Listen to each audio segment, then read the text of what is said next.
நீச்சல் குளம் இருக்க நீரும் இல்லை, இதில் எங்கு நீச்சல் அடிக்க?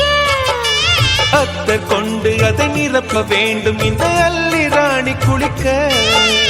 இந்த ரீதியில் அன்பு செய்தால் என்னவாகுமோ என் பாடு?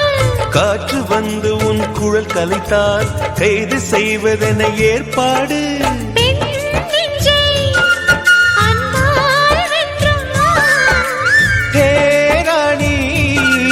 அந்த இந்திரலோகத்தில் நான் கொண்டு தருவேன் நான் ஒரு பூவீதம். உன் அன்பு அது போதும். தொடு தொடுவெனவே வானவில் என்னை தூரத்தில் அழைக்கின்ற நேரம். விடு விடுவெனவே வாலிப மனது விண்வெளி விண்வெளி ஏறும். மன்னவா ஒரு கோயில் போல் இந்த மாளிகை எதற்காக? Download ShareChat.